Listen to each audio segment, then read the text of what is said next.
எல்லாம் வல்ல இறைவா, உமது வார்த்தை வாசிப்பிற்காக எம்மை தகுதிப்படுத்தும். பரிசுத்த ஆவியே, ஒளியினால் எங்கள் மனதை நிரப்பி உண்மையை அறியச் செய்யும். இன்று வாசிக்கும் இறை வார்த்தையை நாங்கள் ஆழமாக உள்வாங்கவும், இயேசுவின் வார்த்தைகளை பின்பற்றவும் தேவையான ஞானத்தை தந்தருளும். தந்தை, மகன், தூய ஆவியின் பெயராலே ஆமென். முதல் வாசகம். நீதியுள்ள தளிர் தாவீதுக்குத் தோன்றுவார். இறைவாக்கினர் எரேமியா நூலிலிருந்து வாசகம். அதிகாரம் 23, இறை திருவசனங்கள் 5 முதல் 8 வரை.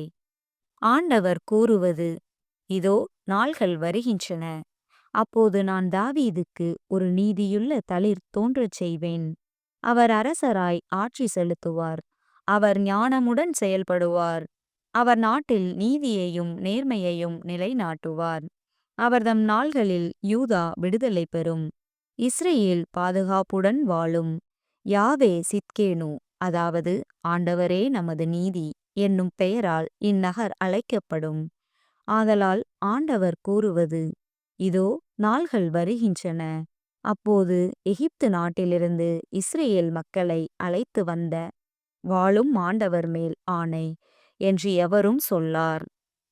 மாறாக இஸ்ரேல் குடும்ப மரபினர் தங்கள் சொந்த நாட்டில் வாழும்படி அவர்களை வடக்கு நாட்டிலிருந்தும் அவர்கள் துரத்தியடிக்கப்பட்டிருந்த அனைத்து நாடுகளிலிருந்தும் அழைத்து வந்த வாழும் ஆண்டவர் மேல் ஆணை என்று கூறுவர். இது ஆண்டவரின் அருள்வாக்கு. இறைவா, உமக்கு நன்றி. பதிலுரை பாடல். பல்லவி. ஆண்டவருடைய காலத்தில் நீதி தழைத்தோங்கும். ஆண்டவருடைய காலத்தில் நீதி தழைத்தோங்கும். கடவுளே, அரசருக்கு உமது நீதி தீர்ப்பை வழங்கும் ஆற்றலை அளியும். அரச மைந்தரிடம் உமது நீதி விளங்கச் செய்யும். அவர் மக்களை நீதியோடு ஆள்வாராக. உம்முடையவரான எளியோர்க்கு நீதி தீர்ப்பு வழங்குவாராக. ஆண்டவருடைய காலத்தில் நீதி தழைத்தோங்கும். தம்மை நோக்கி மன்றாடும் ஏழைகளையும் திக்கற்ற எளியோரையும் அவர் விடுவிப்பார். வறியோர்க்கும் ஏழைகட்கும் அவர் இரக்கம் காட்டுவார். ஏழைகளின் உயிரை காப்பாற்றுவார். ஆண்டவருடைய காலத்தில் நீதி தழைத்தோங்கும்.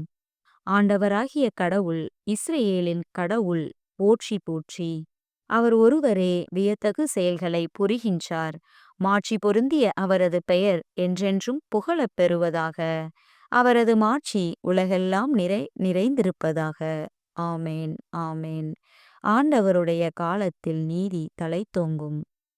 நற்செய்திக்கு முன் வாழ்த்தொலி. அல்லேலூயா, அல்லேலூயா. இஸ்ரேல் குடும்பத்தின் தலைவரே, சீனாய் மலை மீது மோசேக்கு திருச்சட்டம் ஈந்தவரே, திருக்கரம் நீட்டி எங்களை மீட்க வந்தருளும். அல்லேலூயா. நற்செய்தி வாசகம். தாவீதின் மகனான யோசேப்புக்கு மன ஒப்பந்தமான மரியாவிடமிருந்து இயேசு பிறப்பார். மத்தேயு எழுதிய தூய நற்செய்தியிலிருந்து வாசகம். அதிகாரம் 1, இறை திருவசனங்கள் 18 முதல் 24 வரை. இயேசு கிறிஸ்துவின் பிறப்பையொட்டிய நிகழ்ச்சிகள். அவருடைய தாய் மரியாவுக்கும் யோசேப்புக்கும் திருமண ஒப்பந்தம் செய்யப்பட்டிருந்தது. அவர்கள் கூடி வாழும் முன் மரியா கருவுற்றிருந்தது தெரிய வந்தது. மரியா தூய ஆவியால் கருவுற்றிருந்தார். மரியாவின் கணவர் யோசேப்பு நேர்மையாளர். அவர் மரியாவை இகழ்ச்சிக்கு உள்ளாக்க விரும்பாமல் மறைவாக விலக்கிவிட திட்டமிட்டார்.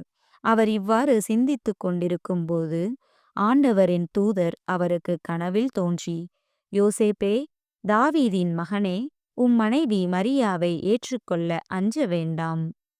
ஏனெனில் அவர் கருவுற்றிருப்பது தூய ஆவியால்தான். மரியா ஒரு மகனை பெற்றெடுப்பார். அவருக்கு இயேசு என பெயரிடுவீர். ஏனெனில் அவர் தம் மக்களை அவர்களுடைய பாவங்களிலிருந்து மீட்பார் என்றார். இதோ, கன்னி கருவுற்று ஓர் ஆண்மகவை பெற்றெடுப்பார். அக்குழந்தைக்கு இம்மானுவேல் என பெயரிடுவர் என்று இறைவாக்கினர் வாயிலாக ஆண்டவர் உரைத்தது நிறைவேறவே இவையாவும் நிகழ்ந்தன. இம்மானுவேல் என்றால் கடவுள் நம்முடன் இருக்கிறார் என்பது பொருள். யோசேப்பு தூக்கத்திலிருந்து விழித்தெழுந்து ஆண்டவரின் தூதர் தமக்கு பணித்தவாறே தம் மனைவியை ஏற்றுக்கொண்டார். இது ஆண்டவரின் அருள்வாக்கு. கிறிஸ்துவே உமக்குப் புகழ்.